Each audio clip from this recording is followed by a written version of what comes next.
John 5. After this, there was a feast of the Jews, and Jesus went up to Jerusalem. Now there is in Jerusalem, by the sheep gate, a pool in Aramaic called Bethesda, which has 5 roofed colonnades. In these lay a multitude of invalids, blind, lame, and paralyzed. One man was there who had been an invalid for 38 years. When Jesus saw him lying there and knew that he had already been there for a long time, Jesus said to him, "Do you want to be healed?" The sick man answered him, "Sir, I have no one to put me into the pool when the water is stirred up, and while I am going, another steps down before me." Jesus said to him, "Get up, take up your bed, and walk." And at once the man was healed, and he took up his bed and walked. Now that day was the Sabbath.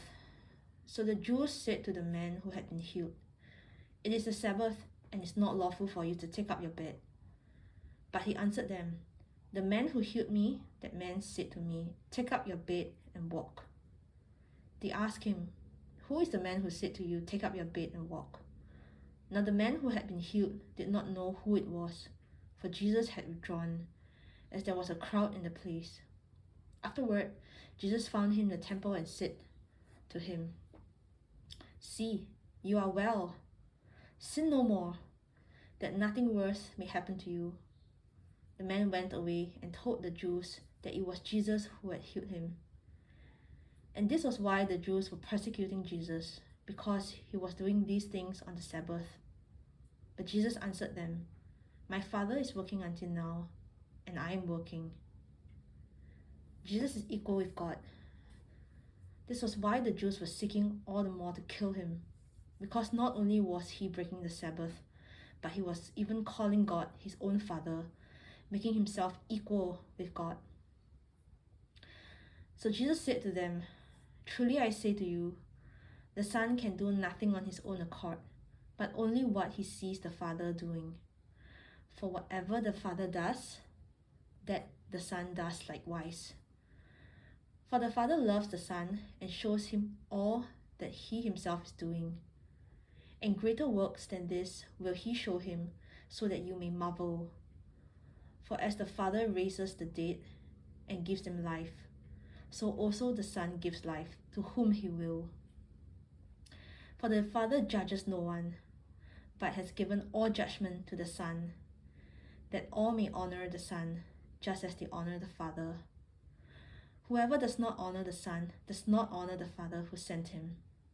Truly I say to you, whoever hears my word and believes him who sent me has eternal life. He does not come into judgment, but has passed from death to life. Truly I say to you, an hour is coming, and is now here, when the dead will hear the voice of the Son of God, and those who hear will live. For as the Father has life in himself, so he has granted the Son also to have life in himself. And he has given him authority to execute judgment, because he is the Son of Man. Do not marvel at this, for an hour is coming when all who are in the tombs will hear his voice and come out, those who have done good to the resurrection of life, and those who have done evil to the resurrection of judgment. I can do nothing on my own. As I hear, I judge, and my judgment is just, because I seek not my own will, but the will of the Father in heaven who sent me. If I alone bear witness about myself, my testimony is not true. There is another who bears witness about me, and I know that the testimony he bears about me is true. You sent to John, and he has borne witness to the truth. Not that the testimony that I receive is from men, but I say these things so that you may be saved. He was a burning and shining lamp, and you were willing to rejoice for a while in his light. But the testimony that I have is greater than that of John.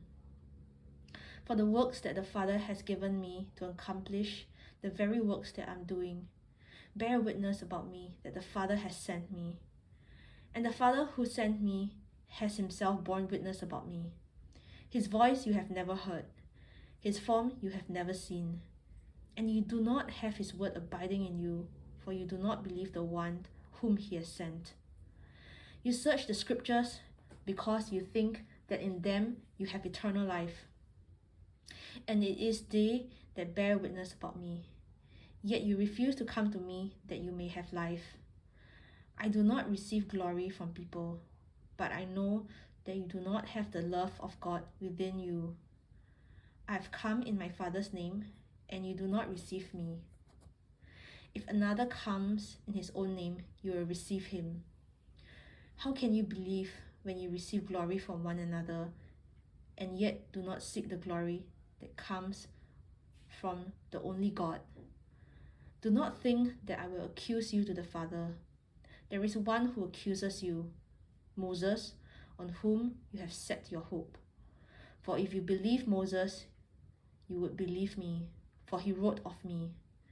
But if you do not believe his writings, how will you believe my words?